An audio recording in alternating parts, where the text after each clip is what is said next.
Om Asmadgurubhyo Namaha.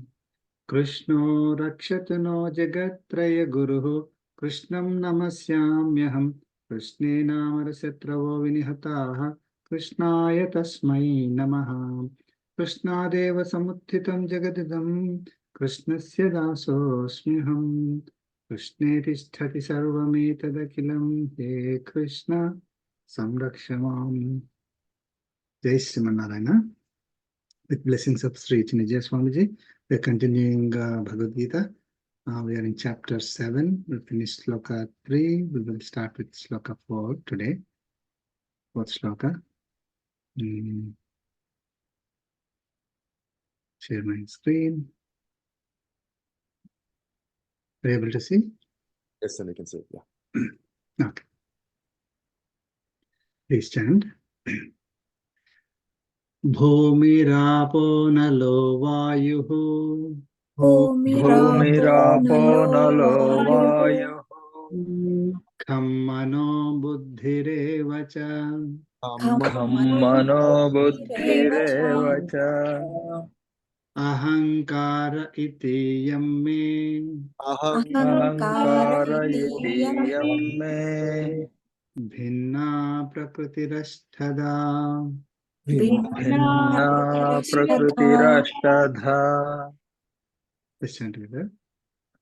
Bhumi Bhumirapo nalo vayuhu. Mano buddhireva cha. Ahankara iti yamme. Bhinna prakritirashtadha. Jai Srimanarayana. Thank you all for joining. Today is Makara Sankranti. So, happy Makara Sankranti to all of you. And 2024, we are starting chapter 7. That's another milestone. We are learning about Paramatma in detail, right? So in this, the next 6 chapters, 7 to 12, goes into details about Paramatma and the concept of Bhakti, right?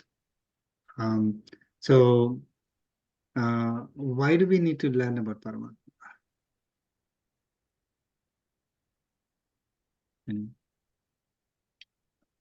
Because when we are, Paramatma wants us to follow him, believe him. So we want to know who he is for us to truly, right? If we don't know, otherwise we think that he's someone like us, right? Someone like another human being, right? Without knowing his qualities and all those things. Though I don't need to know by now, but I mean, to trust everything. But yeah, at that time for Arjuna, of course, Arjuna thought he's like right. We need to look to someone for guidance, I guess, right? Supreme being. Guidance. Purpose of life is to reach God. If we know God and his qualifications or properties, we can reach him faster and in a proper way. Okay. That's also good. We need to purify ourselves to get to him. Okay. So those qualities we need to learn how. Okay. So one fundamental thing that we have, misconception is that, I mean, things are running in this world, right? Things are running, seem to be running on their own, right? Why? How are the things running in this world? Fundamental, most fundamental. Like, who is running the entire show? Paramatma. Right? I mean, if I, why did I take birth? How am I growing in this body? It's starting from there. Why? How this entire, universe is functioning, right?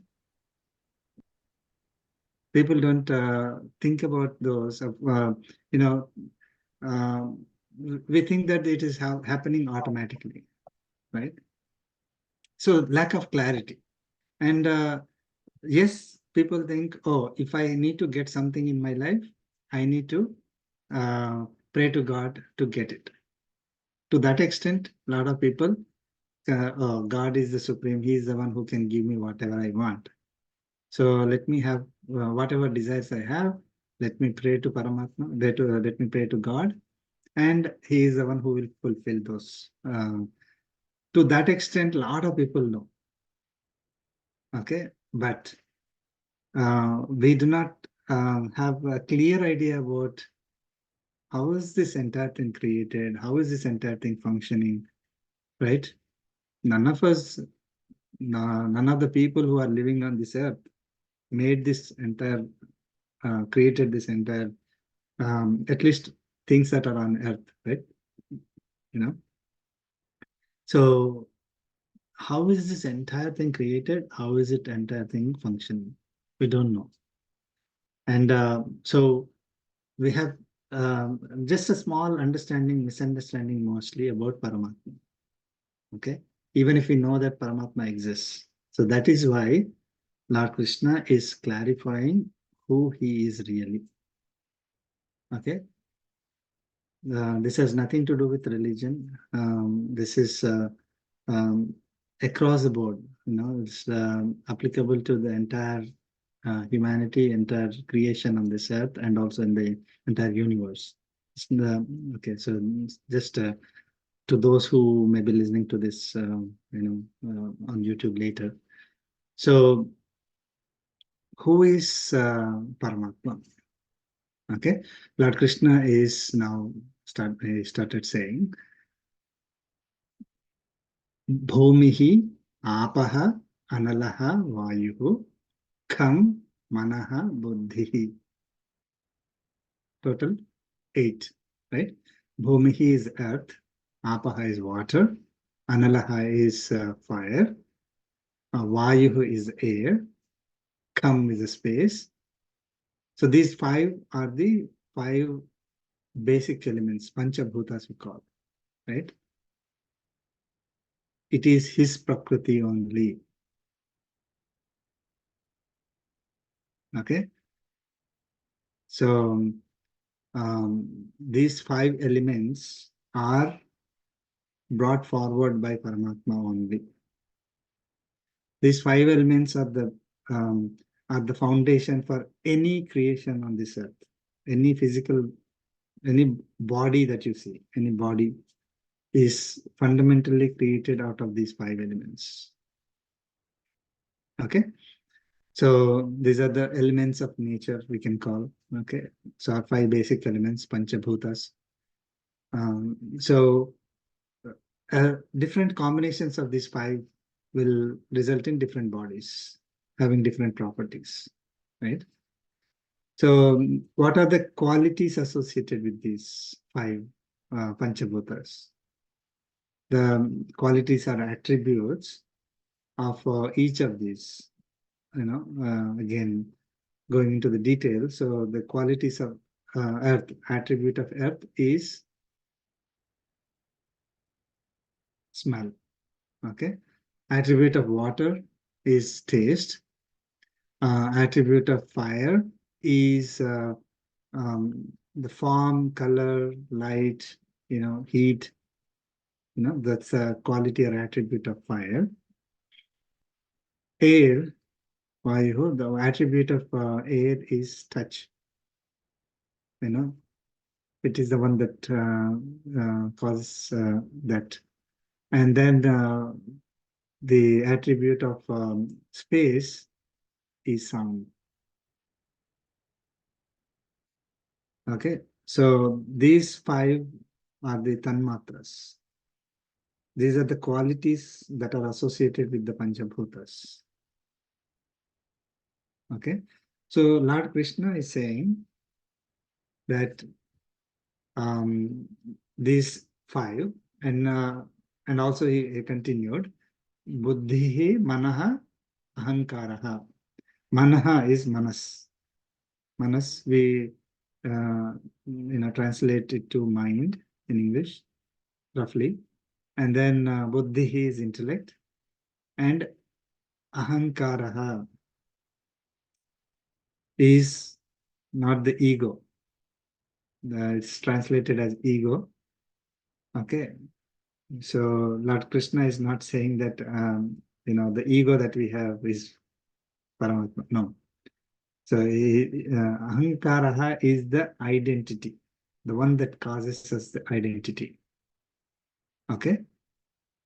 So these 8, iti, bhinna prakriti ashtada. So these 8 are my material nature. So my material nature is divided into these 8. So any body that you see, the physical component is the 5 basic elements, and it also has some manas, buddhi, and ahankara. Manas is the mind that is controlling the indriyas. The indriyas are made of these 5 elements. Okay, indriyas are part of the body. That is controlled by the manas, and that manas is monitored or directed by the intellect. Okay, buddhi. And there, apart from these 7, there is also something called identity, the one that gives the identity to any being, right? So each one has their own identity, and each one that is created in this particular universe has its own identity, right? So all of these put together is the physical bodies. These physical bodies are my nature only, my prakriti, he said. May prakriti, my material nature. This is my nature, my prakriti. Okay? So this entire thing belongs to him.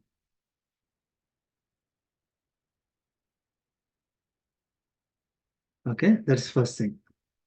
So just because we own a house or a car or even this body that we got, everything belongs to him only.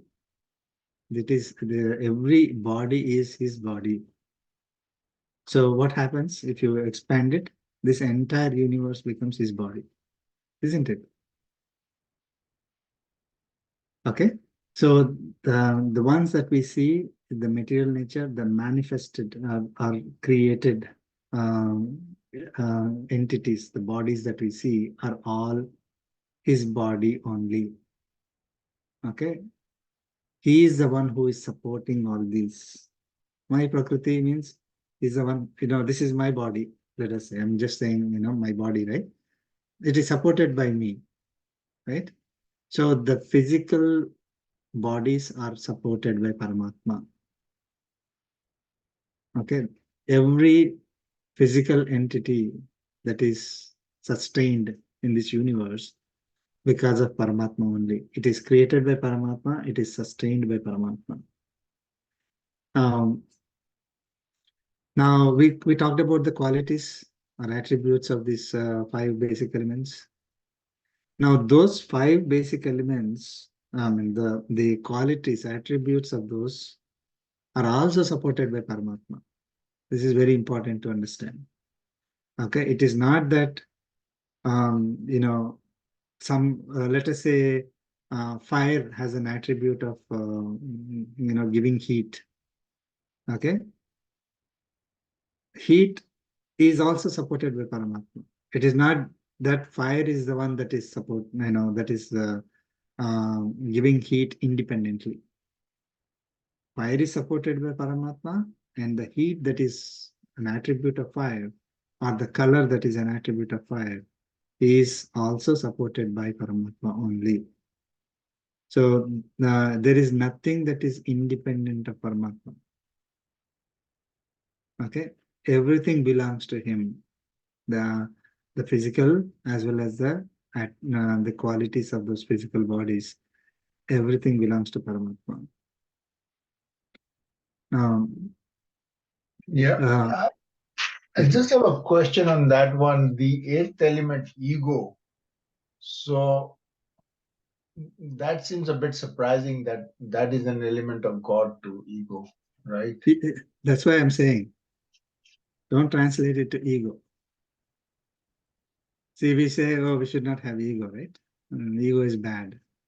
So there is nothing, God does not have any bad qualities. Okay? So it is our misunderstanding that we translate ahankaraha in this particular case into ego. Okay? Ahankaraha is also translated as the thinking that this body is me. Aham. So this body is me is another translation of ahankaraha. Should not have ahankara means in English translation, they say ego is a kind of feeling that we have, right?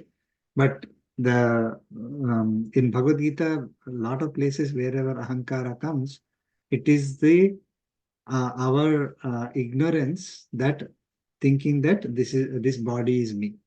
I am body is ahankara. Okay, so that is not the meaning here. Neither the ego nor the thinking that this body is me. Ahankaraha here is the identity of any physical entity. Okay, each one has its own identity. Got it. Thanks. It does not mean pride. It does not mean ego. It does not mean I am body. It is the identity that is associated with any physical entity that is created. That is also Paramatma's Prakriti only. Paramatma's Prakriti, that means it is supported by Paramatma. It is that it is given to that particular entity is by Paramatma only. Each of us have, even though we're all made of the same physical, these 5 elements and the Buddhi, Manas, right? Manas and Buddhi, the 7 are same, right? But each of us have our own identity, isn't it? It's not like once this physical bodies, they're not exactly equal, right? Even though they're, let us say, two kids born of the same mother, 2 twins, they're also having their own. I'm just giving an example here so that it is clear. So this 8 combination makes it his material nature. Okay. Thank you. Yep. Professor, there is another number 22, right? Somewhere else they talk about 22. God has created 22 things. That's further granular breakdown of these 8 qualities, 8 things. So yeah, so we have the 5 Gnanendriyas and 5 Karmendriyas, so 10 there. Then we have this 8, so 18. And Pancha Tanmatras. Tanmatras will be 20. So if you combine, it will be 23. Yeah, 23 elements. So 24th, 25th, 26th, 27th. 26th is Paramatma and 27th is Acharya who reveals Paramatma to us. So those are the numbers that are associated. That's why number 27 is associated with Acharya. 26 is associated with Paramatma. I forgot 24, 25, 24 and 25. the guna is also part of this, right? That sattva, rajas, guna, tamas, that's part of buddhi, that's part of sattva, rajas. So the material nature is the one that has the qualities of sattva, rajas, and tamas. Yes. Maybe that is the one, sattva, rajas, and tamas, but it. Okay. Yeah, basically that is based on Sankhya philosophy, Sankhya Darshan. Yeah. The 24 elements, right? So that is the first one is Mahat. Okay. From Mahat comes Ahankara. Ahankara is Sattvic, Rajasic, and Tamasic Ahankara. In Rajasic Ahankara, the Karmendriyas come. Sattvic Ahankara, the Gnanendriyas come. And also the Tamasic Ahankara, Panchatanmatras come. Then through Panchikarana, you get Panchabhutas. So if you see Mahat, Ahankara, Buddhi, then the Pancha Gnanendriyas, Pancha Karmendriyas, Pancha Tanmatras, and then leading to Panchabhutas. That's Got it. yeah. Thank you. Mahat is considered as the combined vasanas of all the jivas. That's based on the Sankhya Shastra. That's a Sankhya philosophy. Right.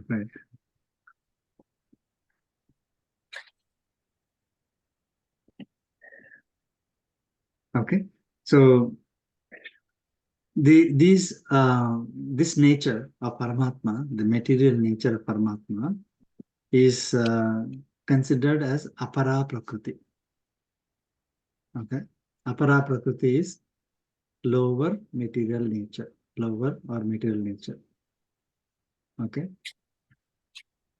So there is these eight things is a property. Yeah.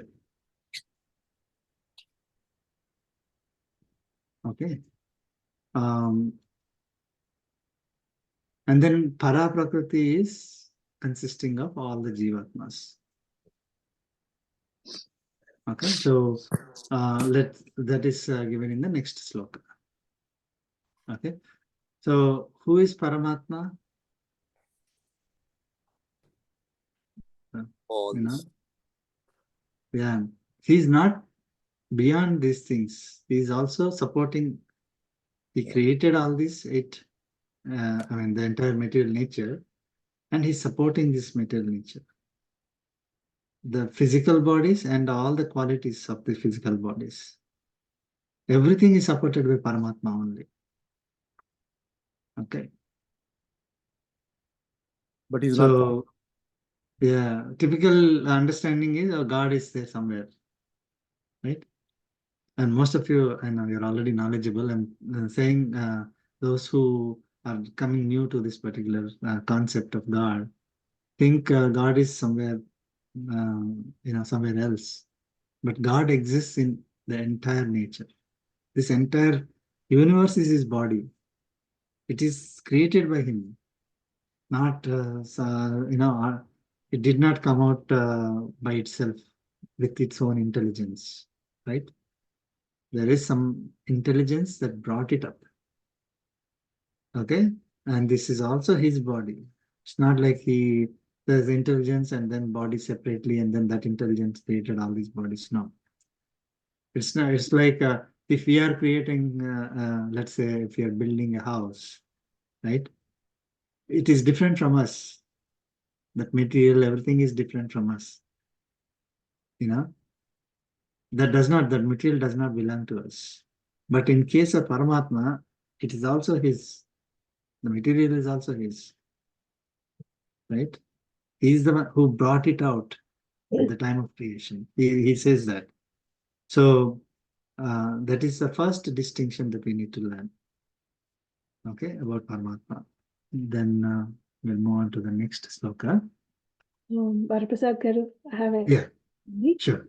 I don't know if it's not related. You can skip. You can. I will ask you offline. So we have defined who is Paramatma, right? I'm sure by the we will get more and more details of Paramatma.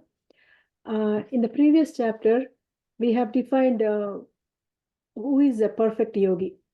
So one of the main qualities is able to see God in everyone, right? Yes. Defining yogi, and now we are learning who is Paramatma, right? So I'm not able to connect dots. Like, how do we again, like, even attaining moksha is not like we will be equivalent to Paramatma. We can be very, very close. We get qualities of Paramatma, right? So seeing Paramatma in everyone. So what do we see in everyone? Like, So, see, when we see anything in this universe, we need to recognize that this entire universe is his body. Okay. If we don't have that concept at all, right, then we will be acquiring karmic bondage. We will not be able to, even if we want self-realization, right, we will not be able to achieve that state unless we know who is Paramatma really. So I asked a question at the beginning, right? The beginning, why do we need to know about Paramatma is, even to get a materialistic result or to get a result like self-realization, or of course God realization, in any of these, we need to have a perfect understanding of Paramatma. If you don't know, if you don't have the knowledge, then we will not be able to, see Paramatma in all beings, right?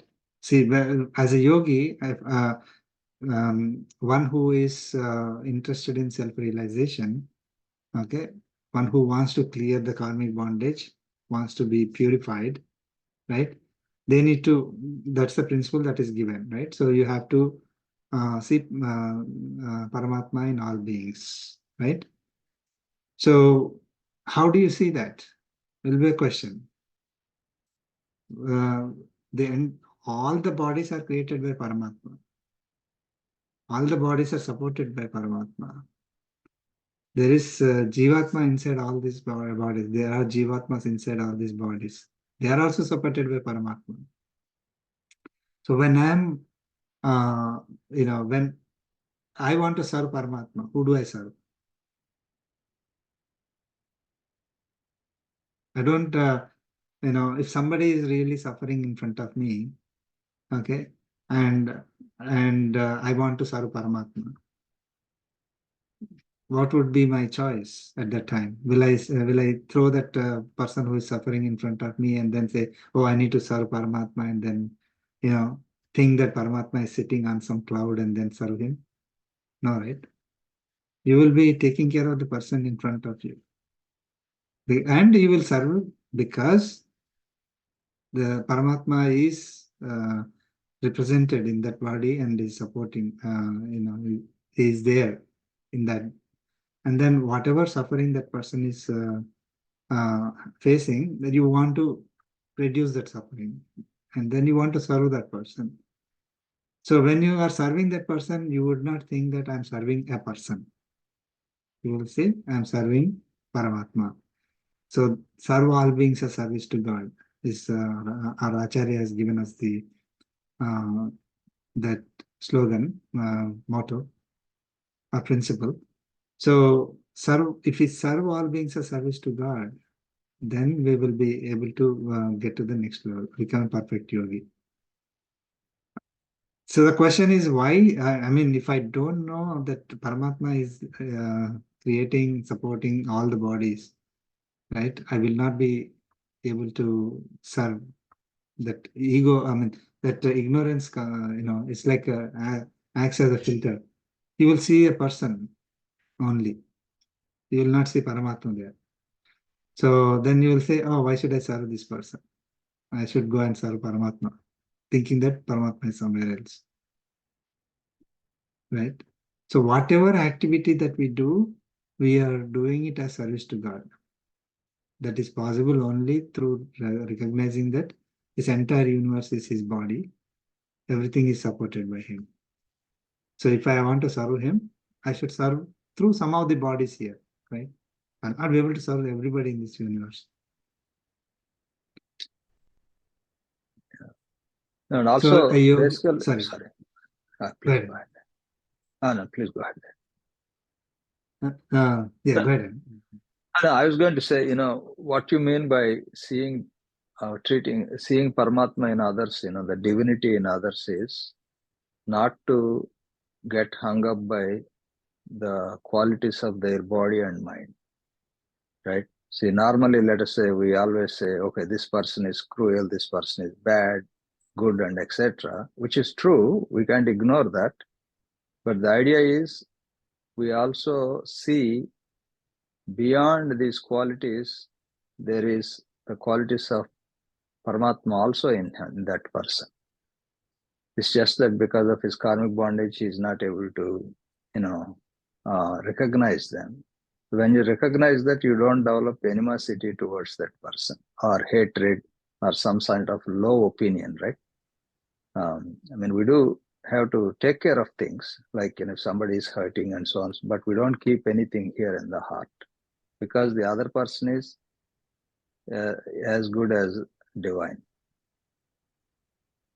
Yes, yes. So we will be, as we go through, we'll learn, what are ours, what we acquired, and what is Paramatma's, right? Paramatma inside inside our bodies, right? So we'll be able to differentiate between the ones that we acquire, the qualities that we acquire, and the ones that show up, and the ones that are not related to Paramatma, that are not even related to Atma, right? We will learn the difference between the two, the qualities of body and qualities of Atma and Paramatma. All that will be clear to us. So we'll be able to differentiate between as simple as if I'm wearing a t-shirt, okay? I know it's the body is wearing the t-shirt, okay? Atma is not wearing the t-shirt by itself, right? So there is I'm able to differentiate between easily able to differentiate. So what are the qualities of body? What are the qualities of Atma? A pure Atma that is not affected by any of this karmic bondage. And then qualities of Paramatma. Who is Paramatma? That we will know. Okay, sir. I have one more question, sir. Sure. So, we have learned, right? Paramatma will come down to us whenever adharma is taking low thing, right? So we have seen Krishna, Rama, and different avatars. Whether in that yugas, whether people identify him as a Paramatma or not, he has taken birth and all that. If speaking of Kali Yuga, right? You can say adharma is even like diminishing a lot, right? So can we say the God has taken form? I just want to clarify whether my understanding is correct. As a guru form, or like he hasn't come down yet to clean the process, or these acharyas are the that is one Good part question. of the question. And second is my understanding, right? We have a general question: did you see God, or do you see God? Right? To me, like as simple as it is, like whenever I get a help from somebody from nowhere, sometimes even an unknown person who comes down and help me out of the way. So it happens so many times, and I realized they are God. But is it? Yeah. So there are two things there. So have we seen God? Okay. God is there in the entire universe, right? This entire Prakriti is his body, is whatever universe. So if I'm seeing the universe, that means I'm seeing Paramatma, right? Now, for example, now I'm seeing say Badrigar, I'm seeing him, right, in front of me. So when let's say no, I see a hand of Badrigar, I'm seeing Badrigar only. So it is the entire universe is his body, and whatever we are seeing is parts of his body only. So that's the first thing. But it is very difficult for people to recognize that, you know. So what we, and also not only that, it's very difficult for people to serve. How can I serve as a one small person, the entire, universe? How do I serve him? We have the Acha form of the Paramatma. So a small, whatever is suitable for us, so that is a small, 2 inches Acha form or 2 feet Acha form, 20 feet Acha form, whatever is suitable for us, we will pray to that Acha form.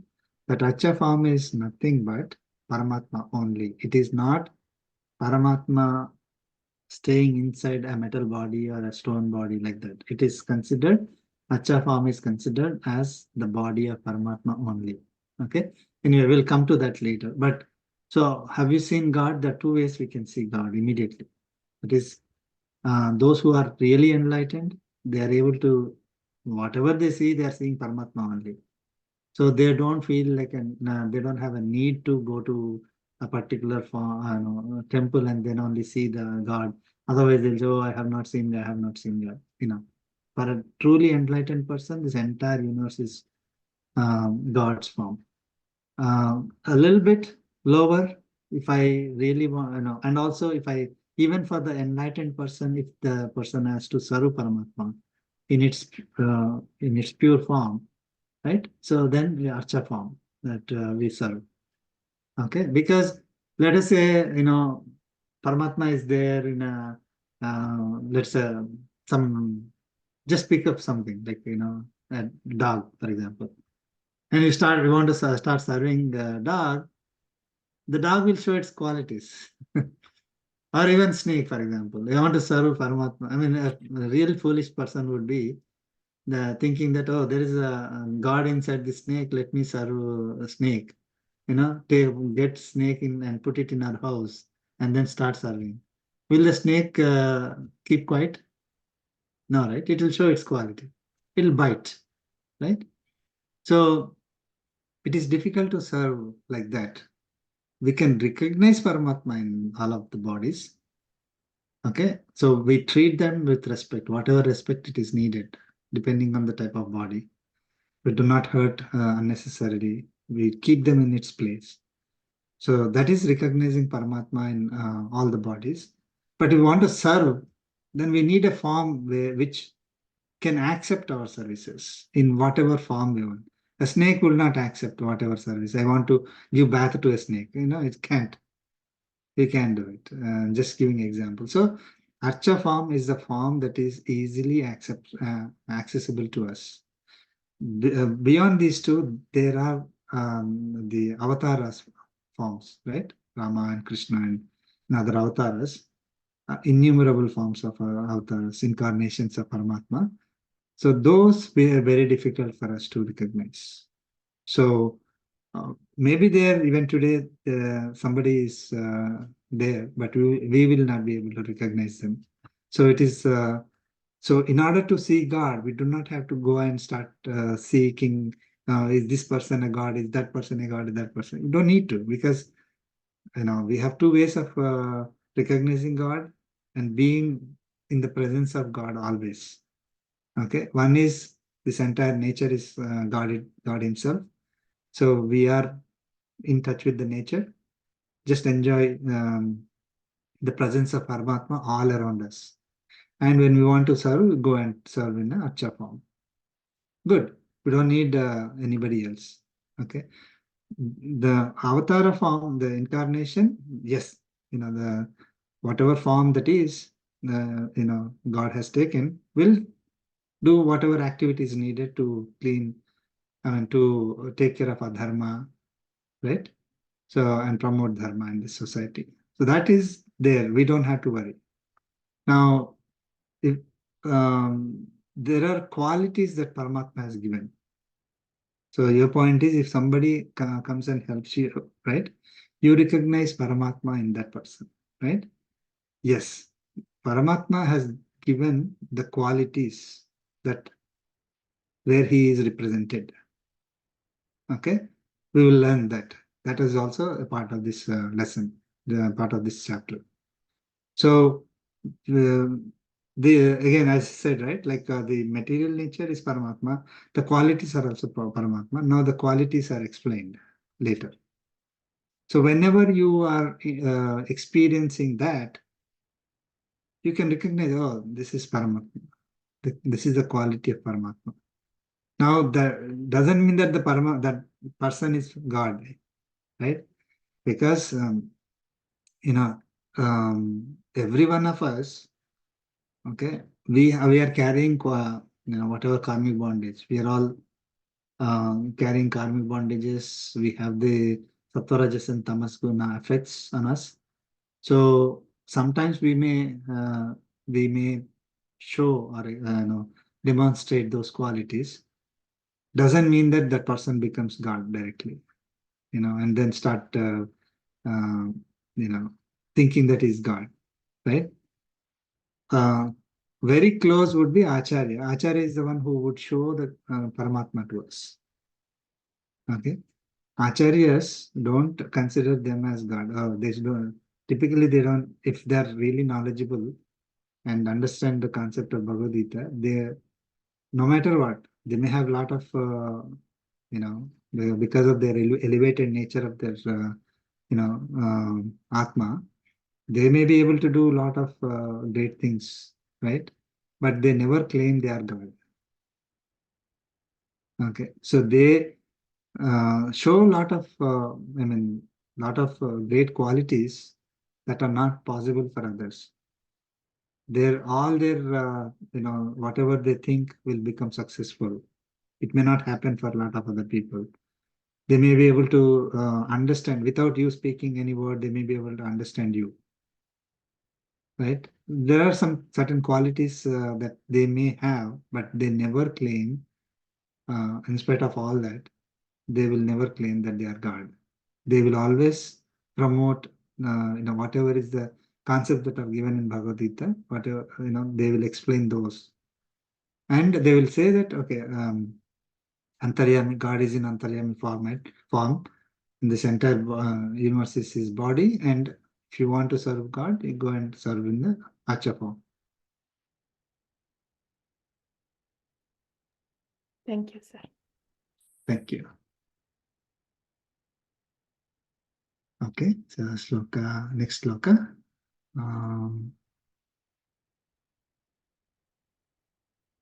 Fifth sloka.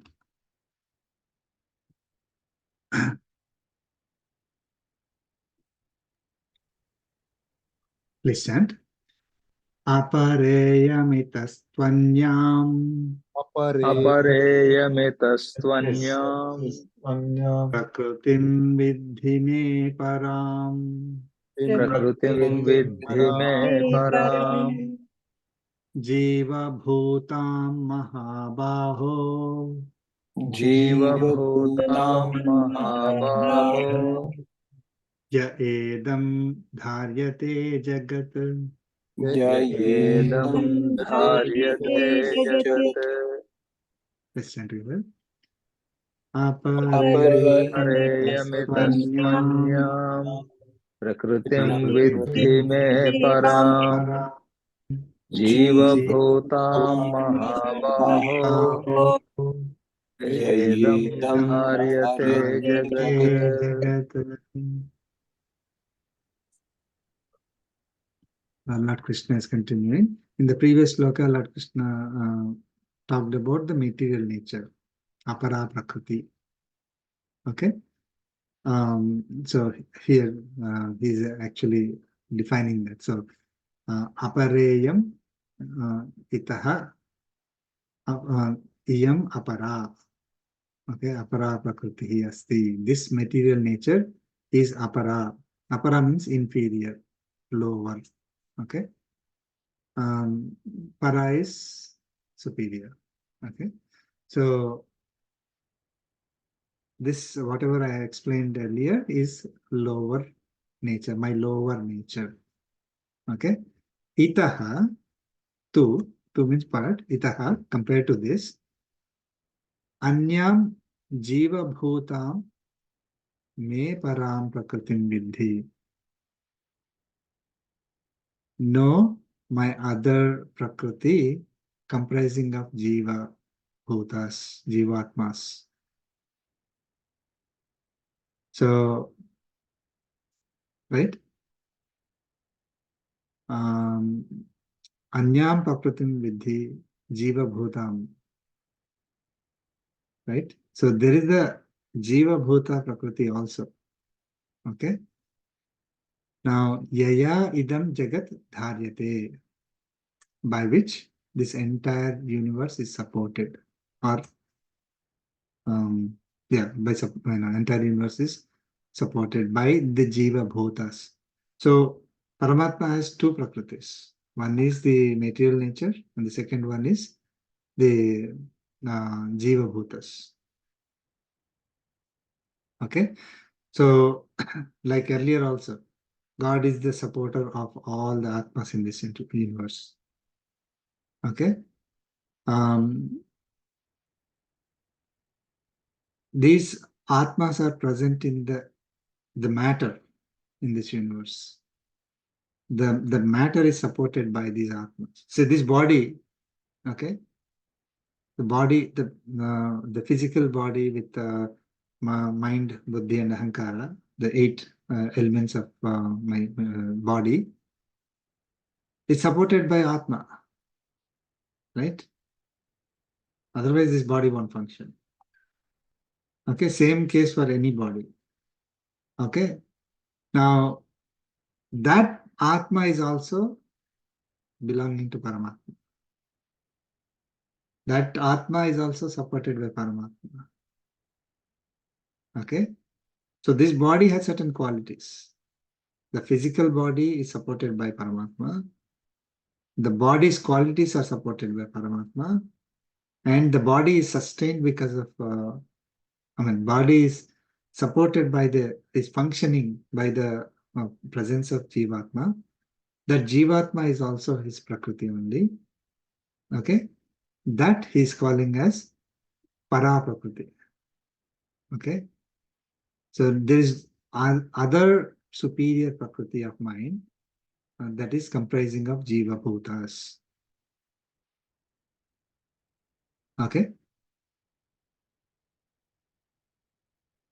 so that is the meaning of this particular sloka. So very clearly Lord Krishna is explaining here. It is, he's defining the material nature. He's defining Jiva Bhutas, saying both are my Prakriti only. Okay, my nature only, my mine only, right? So there's no, not saying that this is all, just imaginary, don't exist. Okay. Professor Garu, so here, this is para prakriti, right? Where Paramatma said this is superior than the material nature, right? But I think when he's talking of para prakriti here, he's referring to the pure atmas, right? That are not Yeah. by the gunas, right? That's what I think he's referring to. So that means when we reach that state, pretty much, that is superior than the No. I mean, there is pure Atma inside this body also, but it is affected by tainted, right? Exactly. it is tainted, right? Right. So that tainted is not the quality of Atma. Right. Okay, it's very little confusing. So the Jiva Bhutas, the ones that possess the knowledge, are the qualities equivalent to Paramatma. They are also present here. All of us have that. But unfortunately, they are covered or tainted by the karmic bondage that we are carrying, right? So that karmic bondage is coming because of what? For samskaras and right? That is because of those are not the attributes of the Atma. Atma. Yeah. right? Those are the attributes that are acquired from Prakriti, the material nature. So it is like tainted now, or it is carrying those, which does not leave. As long as they don't leave us, okay, we will continue to take birth again and again. But it's not that the Atma got changed. This is one of the fundamental concepts we learned initially itself. Atma by itself does not transform, change, destroy, right? So Atma is having its own, whatever in pure form it is there only. However, it is covered, tainted, or carrying the karmic bondage. Okay, so that is the attribute of the Prakriti. Okay, so the material nature, so that is, separate that out. So it's like a mirror, it has dust, right? Now dust is not the it's not part of the mirror. So the dust is the material nature and the mirror is separate. So the whatever we are carrying, the karmic bondage, it's part of the material nature. And the pure form of Atma is the Paraprakriti. Okay, it's not the karmic bondage is not the attribute of Atma. Sattva, Rajas, Tamas gunas that are acquired from Prakriti are not the attributes of Atma. Atma does not transform, change, decay, destroy, right? So Atma by itself is pure and it has qualities equivalent to Paramatma. However, we are not able to recognize it. We are not able to see that. Seeing a pure Atma is self-realization. That means when we're clearing ourselves of all the karmic bondage is self-realization, right? Once all the karmic bondage is cleared, then we attain a state where we do not have to take birth again. Right? The reason why somebody takes birth is to experience the karmic bondage that is assigned for that particular birth. Right? If there is no karmic bondage, there is no need to come and take birth again. Right? It does not mean that Atma is vanishing into thin air. The Atma will continue to remain. The Atma will be reaching a state where it does not have to take birth like us, what we are taking. It can take any form it wants, just like Paramatma can take any form, right? And it can, basically it does not have any limitations at that time. Like we have like 2 hands and 2 legs. So that Atma, when we reach that state, we will not have any limitations. We will not be forced to take birth. Nobody is forcing us. We will always be serving Paramatma when we reach a state of that state of moksha where we are seeking Paramatma. If we are not seeking Paramatma, then we will be in a state where we will be happy with ourselves. No taking birth, not serving Paramatma, just in a state of, we'll come to that. That's also given in Bhagavad Gita. So in order to reach that state of self-realization, it is very essential to understand that Paramatma is the reason for giving us self-realization. It is not our own efforts. Okay, so for that purpose we need to understand Paramatma. Okay, so then you want to reach self-realization state or you want to reach a God realization state, it's up to us, right? But typically it's a God realization. That's what we say it's the better one. Not because I'm saying it's Paramatma said in Bhagavad Gita. He said those are the higher elevated superior people, right? Who are seeking Paramatma, not just satisfied with self-realization. I mean, that's what in 6th chapter, right? Like up to 6th chapter, almost till the end of the 6th chapter, we're saying, okay, you have to go to a state where you're self-realization state where you do not want to take birth again, clear the karmic bondage and all that. We saw that. But even beyond this, yogis who are seeking self-realization, these are the ones that are superior, who are seeking me. Now, who am I? Is explaining, right? So I am this material nature. I am this jiva bhutas as well. Okay, so the two slokas that we learned today, those two, right? Now, Lord Krishna will continue to explain. Okay. So I'll connect to the offline. I think, I mean, yeah, I'm still not, because I feel that this sloka indirectly saying, oh, I'm superior now itself, right? Which is not the case, right? That's what superior than material nature. That's why I think I kind of little. No, as Atma, as a pure Atma, I'm equivalent to Paramatma. Yeah. As pure, and when we see any body in this universe, which are containing these Atmas, the Atmas in their pure form are equivalent to me. Not the Atmas with the karmic bondage. So when I see an animal or a bird or some insect, I should not think, oh, that Atma with its own karmic bondage is equivalent to me. Never. That body is equivalent to my body. No. Yeah, okay. So Atma, not my Atma. I am, when I am free of any karmic bondage, yeah. and you are free of any karmic bondage, the two of us will be equivalent. Yeah, exactly. The Atma is equal. Right? And also we are equivalent to Paramatma. Okay. But unfortunately, we are carrying karmic bondage, right? So we are at different levels of karmic bondage. So some may be at a higher elevated state, some will. So, but that karmic bondage is not an attribute of Atma. Yeah. That we need to recognize. So it's not like even the bodies that we are carrying, they are not attributes of Atma. So today I may be carrying a human body, tomorrow some other body, right? So it is not an attribute of the Atma.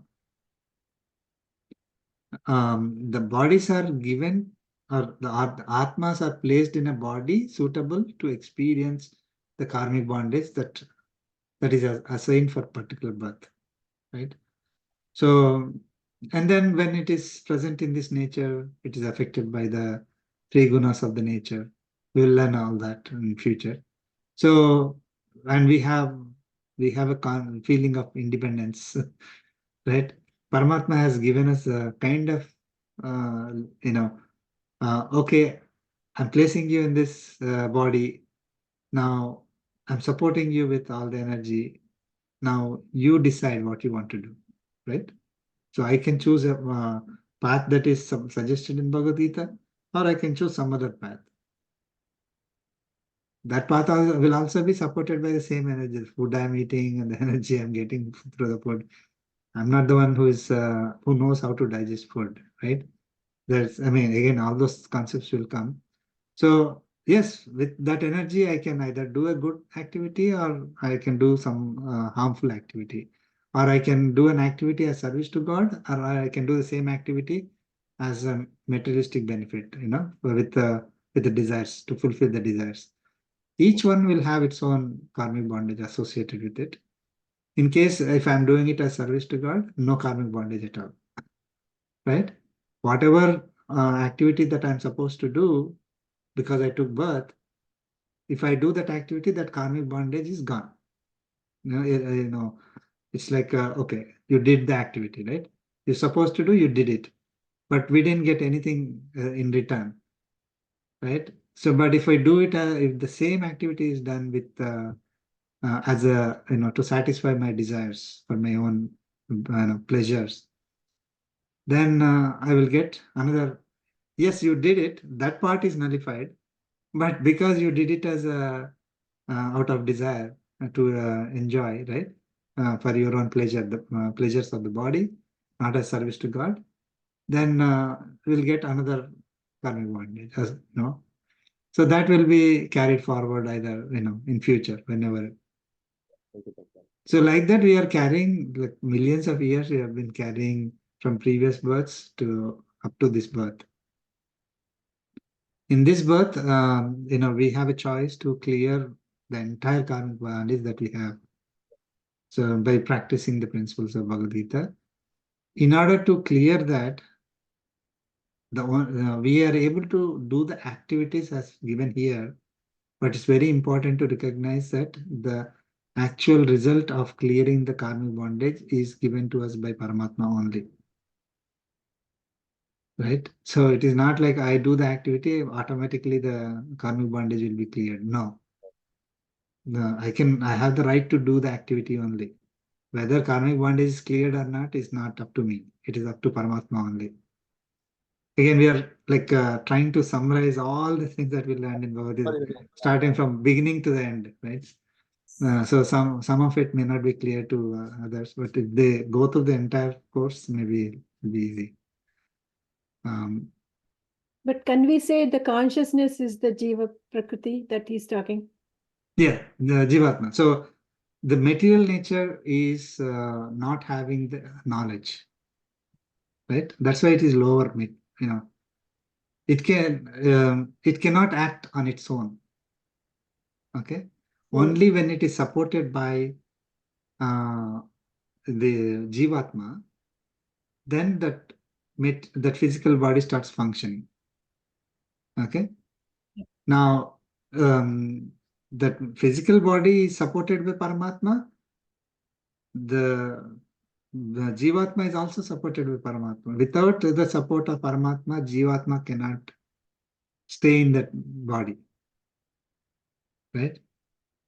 So the one who has created, see, I'm the one who plays, I think it will come later. He's the one who is placing these Jivatmas inside this material nature. And that material nature is supported by the Jivatma. And I'm the one who is supporting Jivatma and the material nature. I am his God there, not me. Right? So Lord Krishna is saying that. So we will learn those.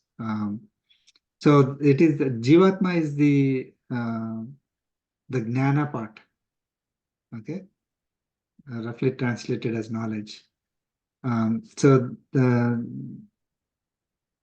right. So these are the two natures of Paramatma. One is a material nature. Another one is the nature of Jivatmas. Apara Prakriti and Para Prakriti. Okay. Sloka 6.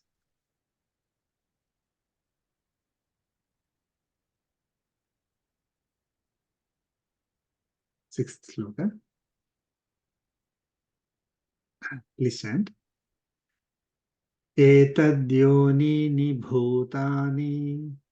एतद्योनीनि भूतानि Sarvanityupadaraya.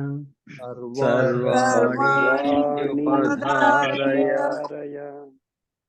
Aham krutznasya jagataha. अहं कृत्स्नस्य जगतः Prabhava pralayastatha. प्रभवः प्रलयस्तथा एतद्योनीनि भूतानि सर्वाणीत्युपधारय अहं कृत्स्नस्य जगतः प्रभवः प्रलयस्तथा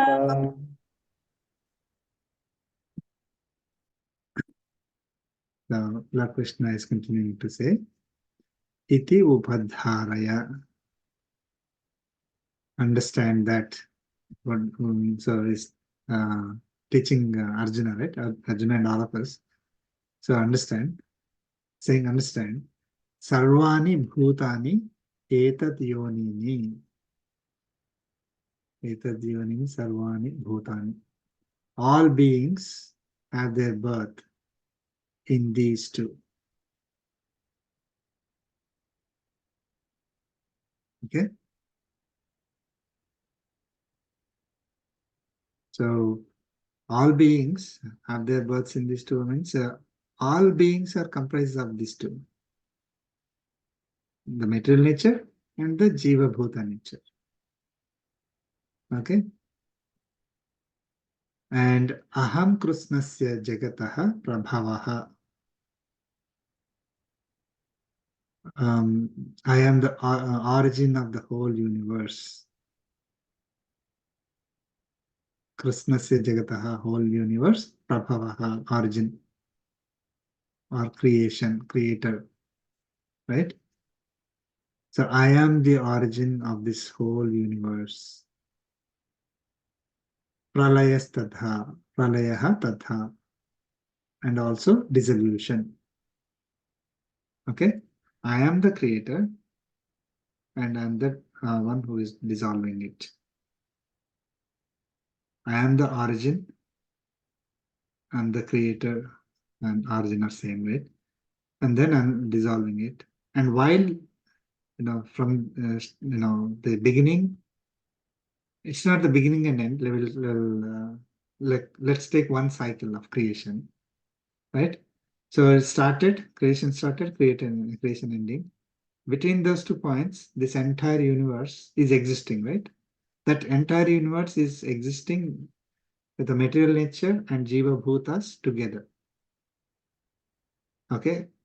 There is no material nature without Jiva Bhutas in it. So only living beings have Jiva Bhutas, Jivatmas. No. Jivatma. It is Jivatmas are present in the entire universe. So when he created this universe, or when he creates, because creation is not just one time, right? It's cycles.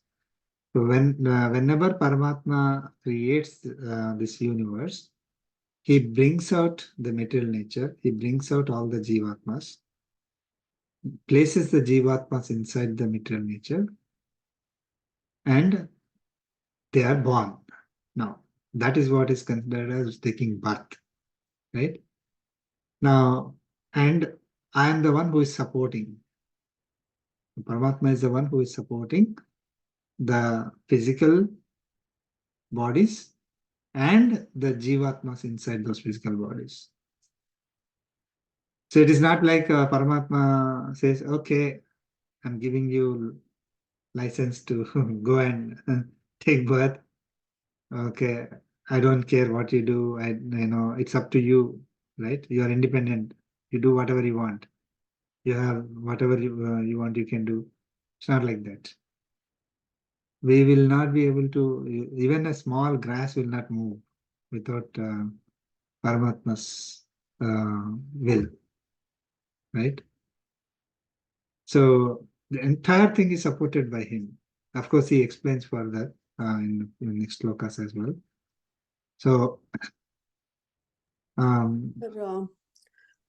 we have heard before that a person could be born as a mountain, meaning a tree, right? And then mountain has been here for millions of years, right?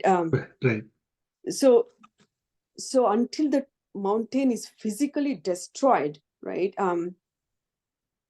Which could be through a tsunami or the bad earthquake or anything of that natural disaster, right?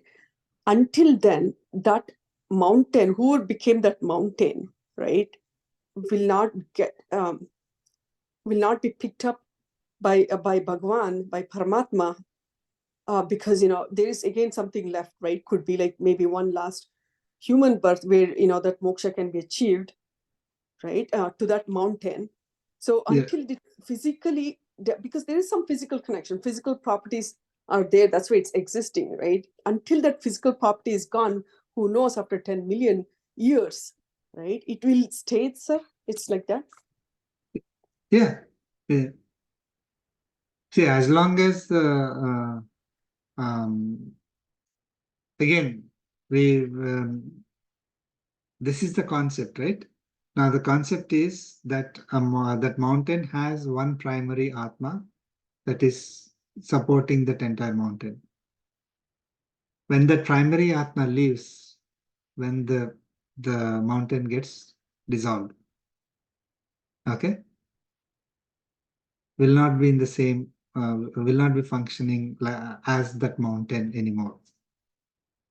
Okay, so it is little bit complicated because that mountain may have multiple jivatmas and all that, but there is a primary jivatma, as you rightly said.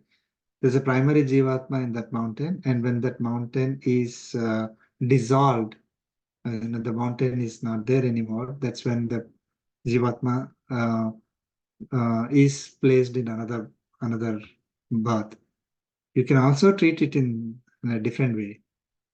See, our body doesn't have to be dissolved in order for us to leave the body and take another birth, right? You understand that concept? So the mountain, it's not necessary that the mountain is physically dissolved, then only the Atma will take another birth. Not necessary. Okay, using the Sir, analogy of what we have.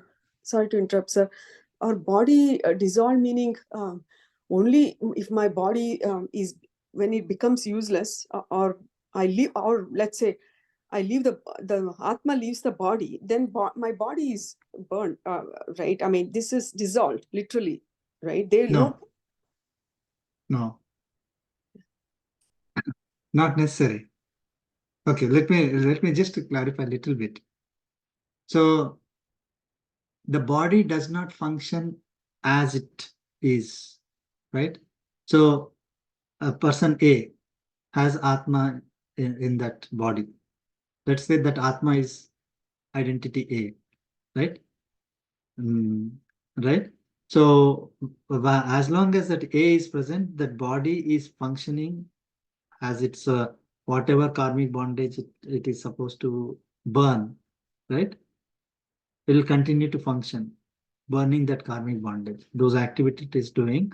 If that person decides, I don't want to do this activities, then the karmic bondage will continue and it will multiply. That's another thing. But still, the body is assigned a particular set of activities that it is supposed to do, or experiences that it is supposed to get, and it has to get it. No, there's no exception for it.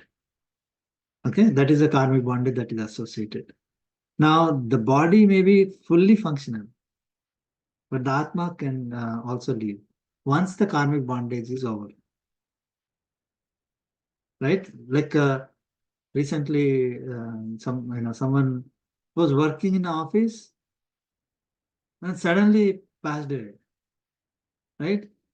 Just body didn't get dissolved. Like you cannot say that, oh, suddenly something got disintegrated. No, nothing happened to the body. I recently saw somebody just in a parliament in one of the countries is giving a lecture, happily giving lecture, and suddenly fell down. Within 1 second, it just gone, right? So the karmic bondage that is associated with that Atma, for the reason why that Atma got that birth, okay, is because of karmic bondage. And so 10, imagine 10 activities are associated, assigned 10 activities and 20 experiences. The simple example. Once that are over, doesn't matter whether the body is functioning or not. The Atma is leaving. Okay. Without completing those activities, if a person decides to leave the body, okay, one may think that, oh, I have independence, I can do whatever I want with the body, right? Without completing whatever is assigned to that body, that Atma leaves the body, million times the experiences will multiply. Okay, so poor people, if they think that, oh, okay, I have to experience this 10 and I don't like this 10, right? Let me leave. the 10 becomes 10 million for them. So 10 million births they have to take like that. Okay. So again, I'm not saying this, just like that. It is there in the scriptures that, so it is not the body stops functioning, then the Atma leaves. No, the other way.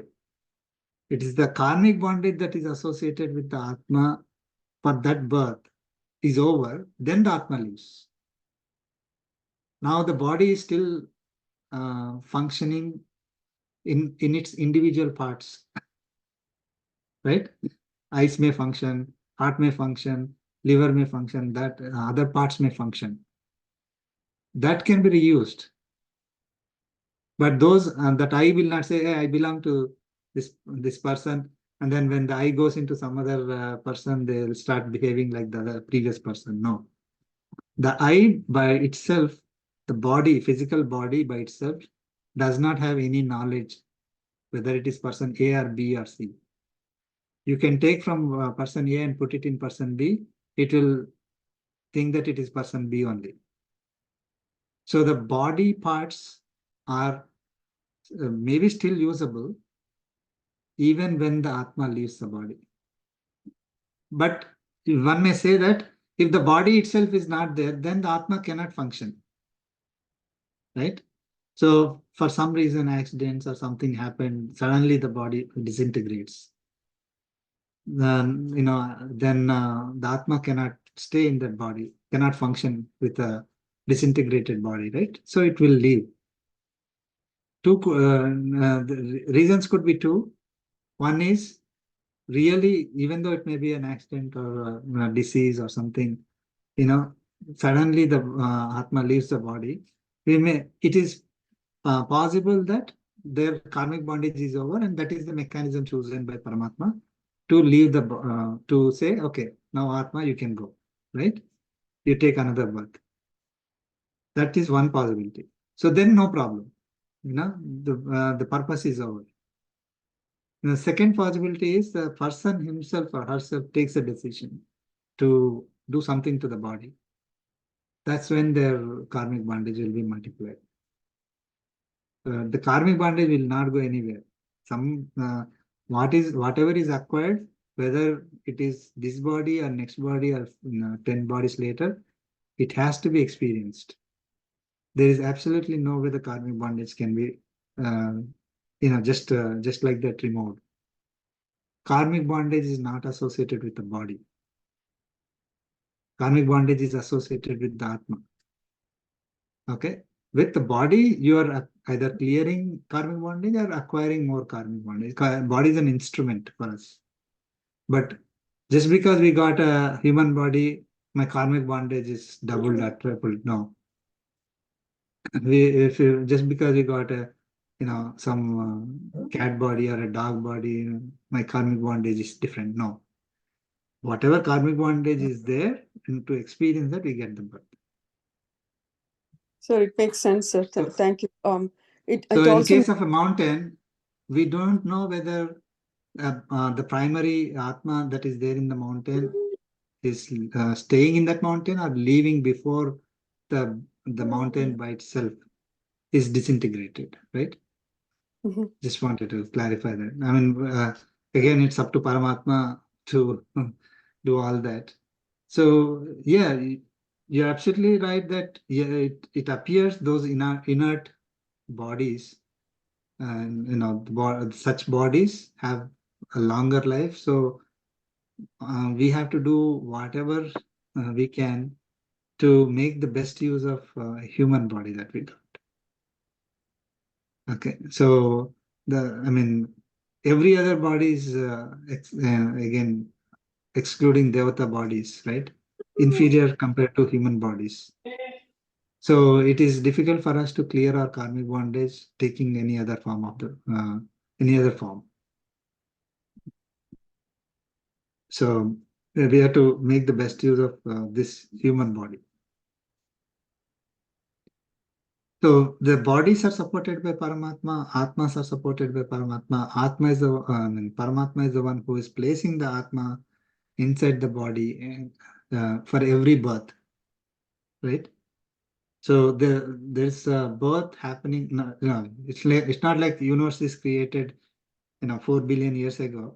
It's not that whatever was created on day one of that universe creation is continuing to live today. No, right? It's a lot of births cycles are happening. So for every birth, an atma is placed in a body, assigned a body, and that body starts growing. Then once the whatever karmic bondage associated with that body is over, the atma is removed from the body, placed in another body suitable for that whatever karmic bondage for next life. Like that, it'll go from one body to another body. These bodies they disintegrate once the atma leaves, right? It does not function as person A or B or C.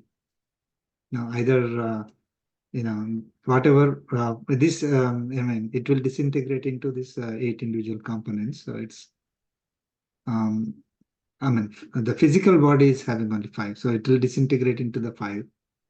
Okay, and then it will be reused for another body. Does it mean the prarabdha karma is the mountains have prarabdha karma, sir? Because usually we say whatever the prarabdha karma. Yeah, mountains- whatever they is supposed to experience for that atma, taking birth as a mountain, will be experienced. Prarabdha karma is assigned karma, right? Yeah. Mhm. So then whatever is in the baggage, that will be assigned for the next birth for that atma that is in the mountain. Everybody will have again, this is a concept that is very less known. Everybody will have one primary atma and many secondary atmas inside that body. So using which that different parts of the body are supported. So again, taking our example, when somebody who is really having good physical body suddenly leaves the body because the karmic bondage is over, right?